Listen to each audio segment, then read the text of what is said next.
Welcome to What's in the Box episodes of horror with Donna and Eric. I'm Donna. And I'm Eric. And tonight we have with us Ryan Harding. How are you, Ryan? Oh, I'm great. Thank you so much for having me on.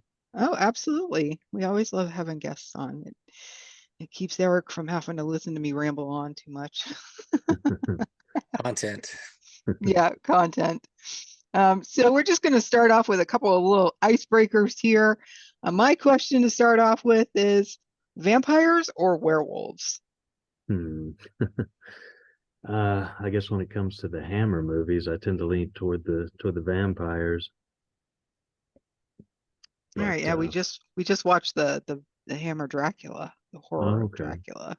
yeah, I like so many of the Hammer Dracula movies, but I enjoy werewolf movies too. The Paul Nashy stuff, I love that. Yeah, that's funny because I just have that collection. I just got that. I haven't watched the werewolf one yet, but it's sitting down there for me to go through it. He's a Spanish director that does Yeah, the only one I've watched. I'm trying to think of which one it was. I think it was the vampire. Well, there's a vampire one he's got there where his wife is killed and she comes back to life. hmm Like centuries later, and it's like a reincarnation story. yeah. That's kind of a plot of several of them. Yeah, I know, So right? So I somebody kind of to just throw a dart, we'll hit that. But yeah, very interesting. We should probably do that, Donna. We should make a note and do like foreign and or like Spanish and Italian different horror movies with the dubs and stuff and see Yeah, which ones we enjoyed more because they're real fun to watch. yeah. But yeah, no, I'm a huge horror Hammer fan. I love Hammer. So it's cool to hear you come out straight off with Hammer. So Yeah. Yeah, I was a little late to them. Probably only like the last 15 years or so, but I've really started to get into those movies and enjoy those a lot. Yeah. The horror of Dracula was my very first Hammer movie. are you kidding me? Really? I didn't know that. Yeah. That's not the one we would have started with then. I would have probably done, although it's a really good one. And we're gonna do Frankenstein next. So what we did, Ryan, was we read Dracula and then we did a 5 movie comparison to see who got closest to the book and which one we enjoyed more. And I Right. picked the Hammer one, and then we had some other ones we threw in there. And we're going to talk about that on our next episode that comes out after this one releases. But then we're going to do Frankenstein. So I'm really excited. Now I'm really excited for you to watch Hammer's Frankenstein stuff because that's really good. Yeah. So, All right. And now Freddy, Michael, or Jason? Jason, definitely Jason. My books with Jason Taverner, Reincarnage and Reincursion, or slasher homages, and Jason's definitely a big blueprint for those books. that's good. That's the correct answer. We always like it when the guest knows the right answers. Yeah. It's funny. It's when we started, we interviewed, what do you think, Donna? Maybe 40, 50 people for that. It feels like Yeah. that. Maybe it was only 30. I don't know. It Yeah. felt like it went on for a very long time. Forever. Yeah. We were interviewing all the people that went to Texas AuthorCon. And we But didn't even interview everybody. right. But we started with the question, Michael or Jason. And then for the first 3 or 4 people, they always would say, well, I would say Freddy if that was a choice. So then we threw Freddy in there to let them, because we thought that's where it was going to go. But after that, I think the ship rightened, and then we got more Jason. So Yeah. I Well, want to say that's we only got a handful, maybe 3 Michael Myers out of Hmm. all the people we talked to, which I thought was really weird because he seems to have a very strong following on social media, on Facebook. People are always talking about Halloween and stuff, but almost nobody would pick Michael as the character when we gave him the choice of the 3. that's interesting.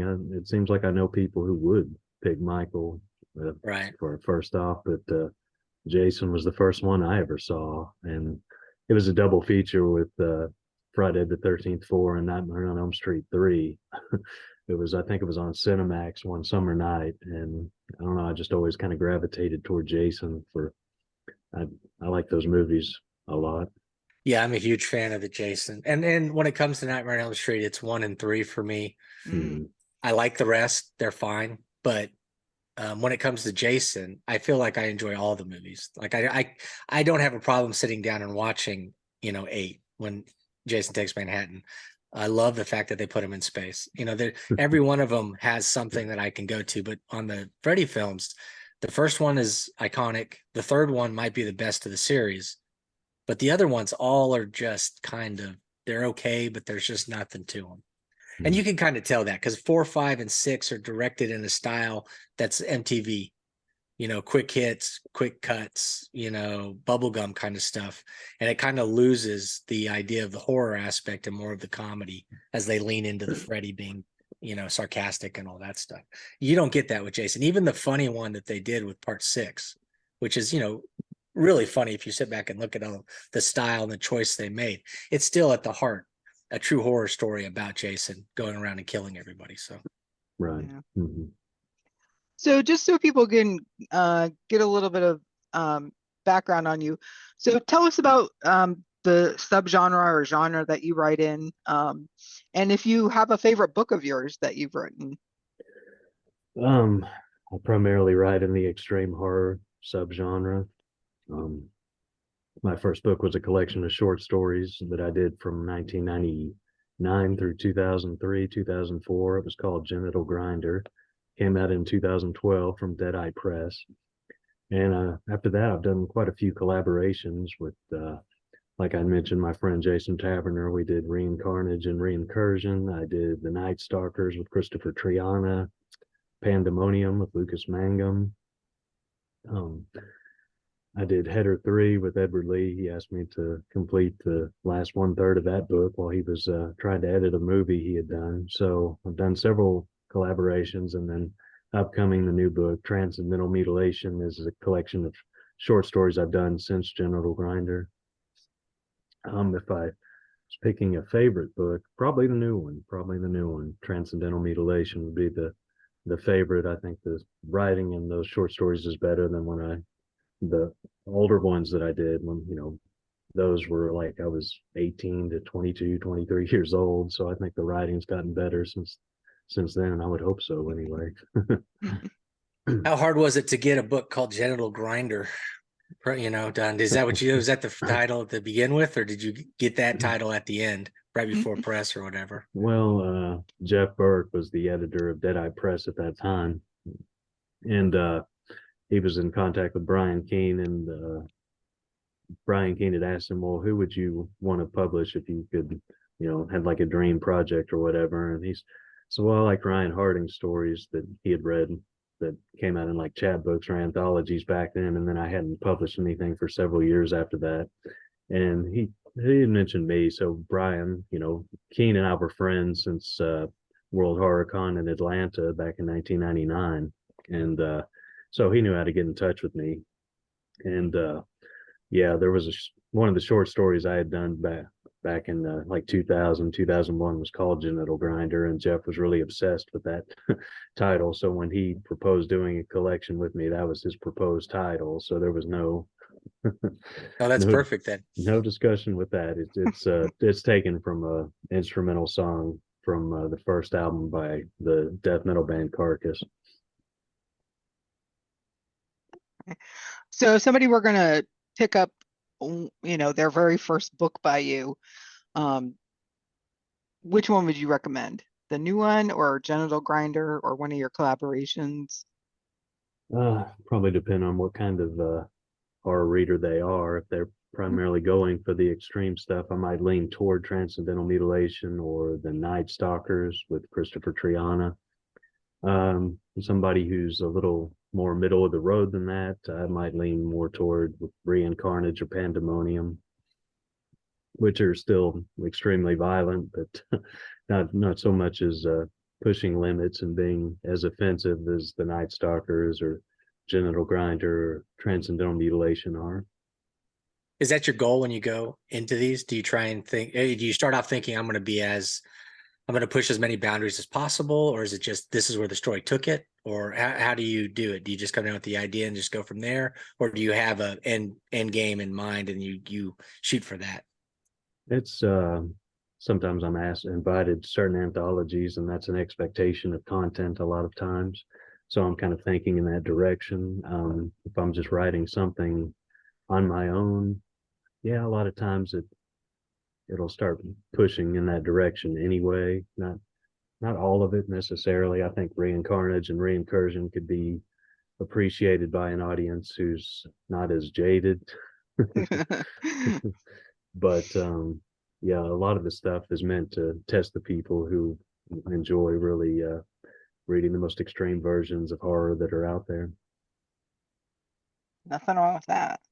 I love me some good extreme horror. Um, so you said you've done a lot of collaborations: Lucas Mangum, Christopher Triana, Ed Lee, Jason. Is it Taverner? Taverner. Yes, yes, definitely. Um, you also did a collaboration with Matt Shaw. Right. 1,000 severed dicks. Yeah. Yeah, 1,000 Severed Dicks. Yeah, I saw that. I'm like, oh, interesting. But I want to know about, just because it just piqued my interest a lot. I want to know about Partners in Crime with Oh, Ed Lee, because I know what crime is, and it's not available on Amazon. And I looked and I found a copy on eBay for $50. So I'm like, well, I don't think I'm ever going to get a copy of that. Yeah, I think it was like some kind of chapbook, because I believe yes, it it was only was. like, Yes, it was a chapbook that Necro Publications put out. That World Horror Con where I first met Brian Keene, I read a story at that gross out competition there that was called Damaged Goods. And David Barnett, who ran Necro Publications, was in the audience and really enjoyed the story. And he came up to me afterward and discussed the possibility of him publishing it in some format. And since Edward Lee and I were already friends prior to that point, because we were in contact by email, it eventually became the idea became to do those as like a chat book. And somebody else, another publisher, was going to do it, and then they had problems and eventually folded. So Dave Barnett picked it up after that. So my story that I did, Damaged Goods, was in Genital Grinder, and Lee's story and Partners in Crime was The Dreadophilist, which is in a couple of his short story collections. So you can actually read both of those stories. You don't okay. need the deluxe $50 edition. It's yeah. Yeah, I was It's really bummed too. I'm like, oh, because I got teased because I saw it. I was looking through your Amazon page, and I saw it like way at the bottom. And I'm like, oh, what is that about? And then I saw unavailable. I was like, oh. So then of course my curiosity got piqued, so I had to go searching online for it, and I Better found a dig around your closet and see if you have any copies and start throwing them on eBay, right? yeah. Yeah, I think I still have like one left, and I guess Yeah. that's one I'll have to hold on to for myself. But Well, if you Yeah. find an extra, message me on Facebook and we'll talk about it. okay. Just because I just love the title. Um, Well, I thank you. thought it was. That's I came up with that title. Oh, It did was you? yeah. Okay. Again, Carcass mentions Kime a lot in their lyrics, so that's where I took it from. Yeah. I just thought it was super funny. Partners in Crime. And it's so funny because when you search Partners in Crime, like I just went on eBay and searched the title, and I got a lot of Partners in Crime books. Yeah. So then I just went and did a Google search for it, and I found a listing for it on eBay. Um, so I was like, okay. I thought that was funny. Um, so um, what else was I going to say? Oh, yeah. So you've been in a lot of anthologies, you said. I know you've been in the DOA anthologies. You were in Battered Broken Bodies that hmm Matt Shaw put out, which Yes. I have and I still have not read. I'll have to, one day, hopefully, I'll run into you at some con, because I've gotten a lot of signatures on it when I went to AuthorCon. So I'll have to have you Okay. sign it for me if we ever Yeah. meet in person. Sure. Sure. You go to Uh, Killer Con every year? I tried to. Year before last, I wasn't able to go for various personal reasons, but I've been. Let's see. First one I went to was in 2013 in Las Vegas, and then it went on hiatus for a few years. But I've been every year since it came back in person, except for the year before last. Well, maybe we can work that out, Donnie. You can send me the book. I can drive down there. oh, okay. Yeah, Get if it you're signed. planning on going. Yeah, we'll see. I wish I could make it to KillerCon, but I just can't. With doing TAC in July, I can't make it to KillerCon in August. So I'm out in Massachusetts, so it's a far trip for me. I'm sure. So what do you like best? Do you like collaborations more than writing your own collections? Do Not you Do you like like writing? short stories more than novel length stuff? Like Yeah. what? It's not, I wouldn't say I necessarily prefer collaborations. It's easier to get more done that way though. So, Hmm.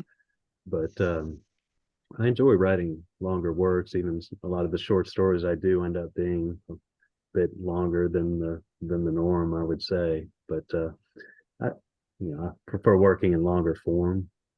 I do. It's just as far as doing it all by myself, sometimes I prioritize the collaborations, and then other times when I'm not doing a collaboration, well, there's a short story I owe somebody. So finding time to work on a longer work of my own sometimes gets backburned.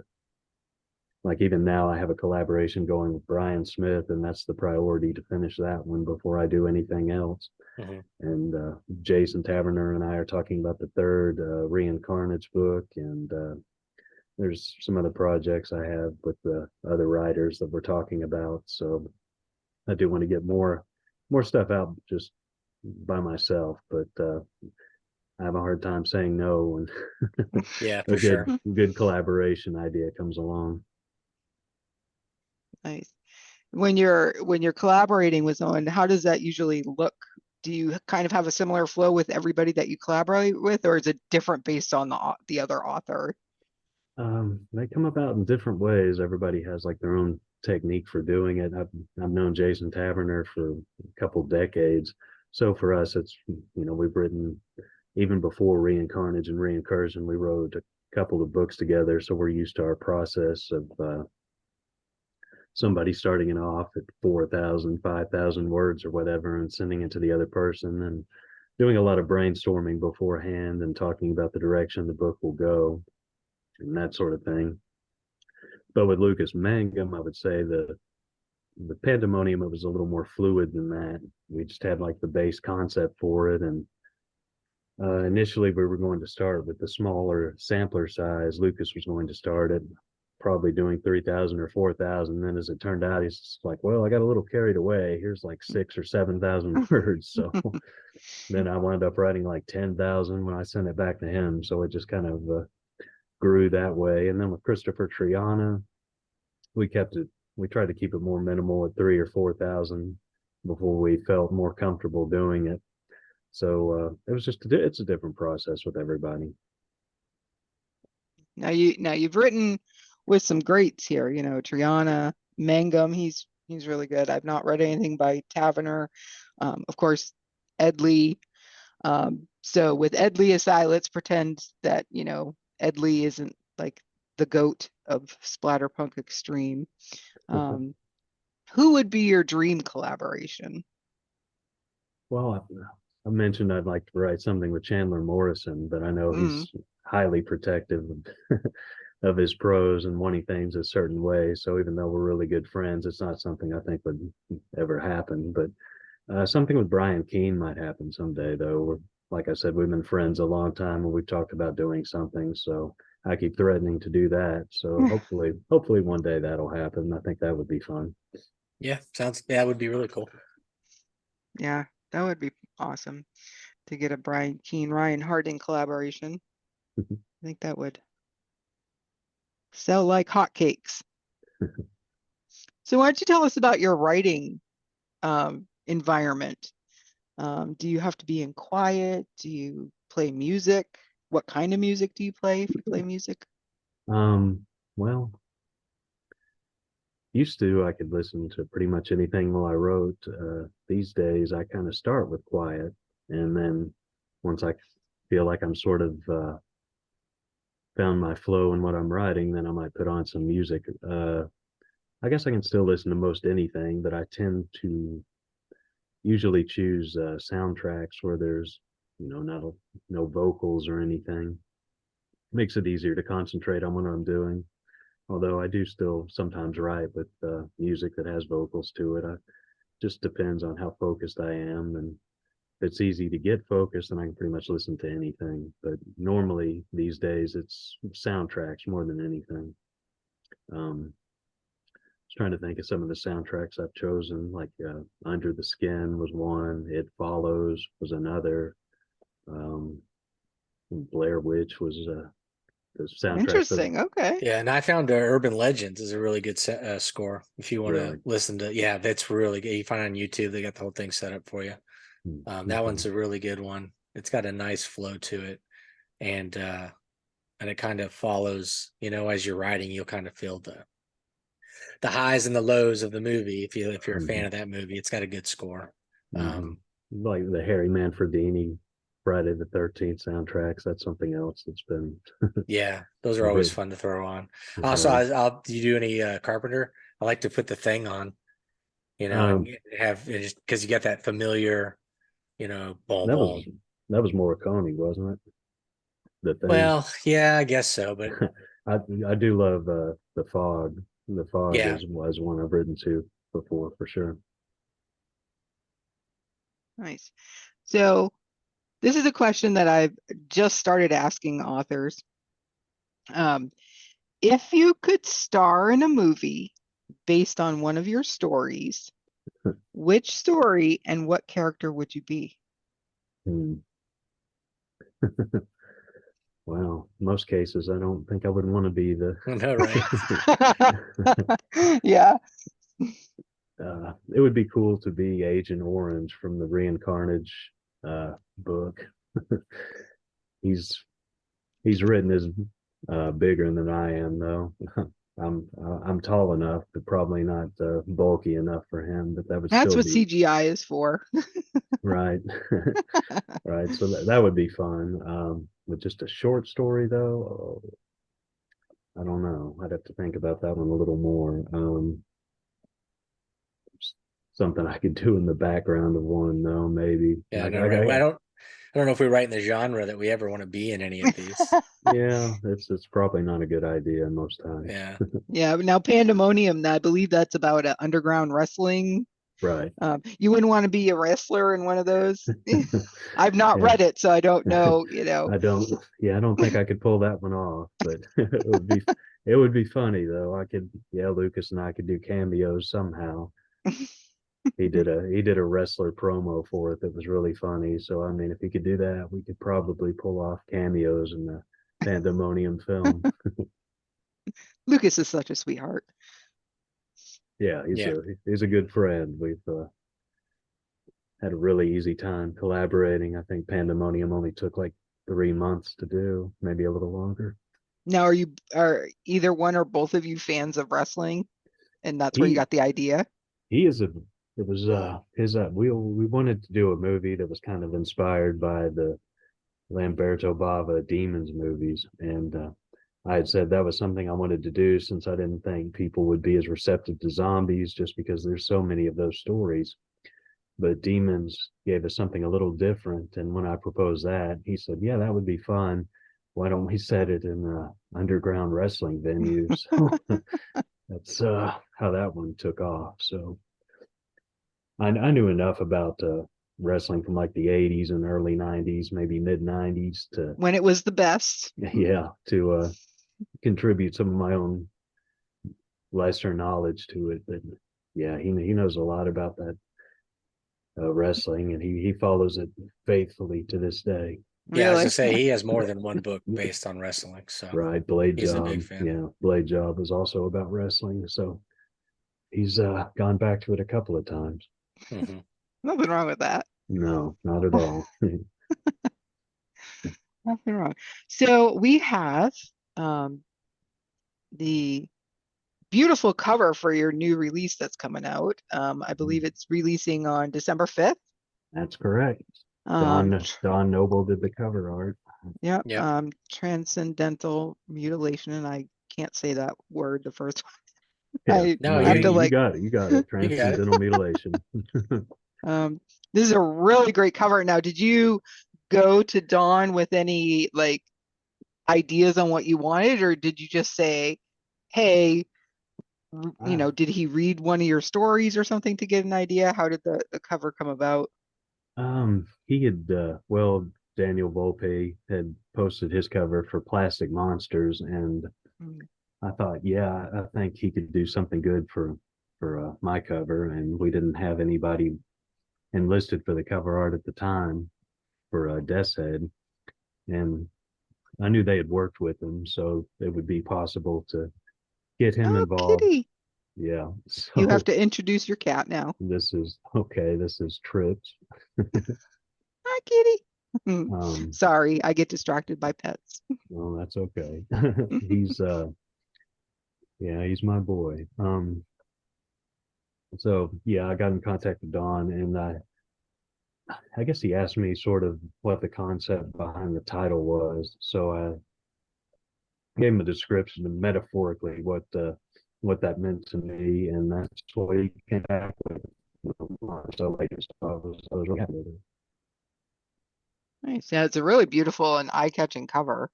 Um, Yeah, I think he really nailed it for Yeah, he to does not great have covers. actually yeah. to have not actually read the book. It's like yeah, really come up with something even more accurate than what he already did. I don't think. Yeah. Now I know Christina Pfeiffer has read this already. She's a big fan of Mhm. yours. Um, He so is. and Mhm. yeah, and so was she like your beta reader, or is she just somebody that, loves your work and does reviews for you? Or she Um, just hound you to death until you or gave it to her. yeah, probably the latter. Yeah, I just I guess seeing when she interviewed Chandler Morrison and was really knowledgeable about his works, and based on the things that she said, I had gotten in touch with her asking if she would want to read this collection. So she once I did, yeah, she was jumping on everything that else that I had written. So yeah, she went into a crash course with that, and she makes her little tabs of all the books and underlines Hmm. Mhm. stuff and goes into a lot of detail and speculation and everything. So she was a great person to get involved with it. But yeah, I just was initially looking for reviews, and I liked what she had to say about Chandler's work. So I thought she might appreciate mine too, and she might see some of the things in it that I was hoping people would notice. And yeah, she was a great person to get involved with it, and she's done a lot to try to promote it. Yeah, yeah, she's great. Um, she she makes me feel ashamed of my reviews that I leave, because she's so detailed and she does use those tabs and everything in the books, and she's got this whole system down, and I'm just like, I liked it. It was great. 5 stars. Yeah, I mean, no, I I go in a little greatly. bit more in depth, but yeah. And now, how important do you think it is for authors to have a reader in your corner, so to speak? Do you think it's important for, especially for indie authors, to have someone like Christina to spread the word and to read your work and be excited for you and about you? Oh yeah, yeah, definitely. There's so many people. It's funny. Just I kind of got in on the ground floor with the extreme horror. There were not a lot of people writing it back when it kind of first started, when Edward Lee was first started doing the header books and the pig and some of the big head, those early works. So there were a few people doing it, but not that many. And now there's, probably thousands, hundreds, or over 1,000 people writing extreme horror now, and it's easy to get lost in the readership like that. I think is pretty much vital now, or else you risk just slipping through the cracks. Yeah, yeah, Yeah, for sure. I agree. So yeah, Transcendental Mutilation is coming out on December 5th. Is it up for pre-order? It is. Yes, you can pre-order the trade paperback the ebook on Amazon.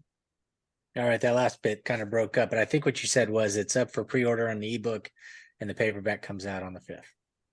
Correct. Yes. Okay. It's Okay, yeah. You great. can pre-order them on Amazon, Okay, we'll have Awesome. the and link in the description.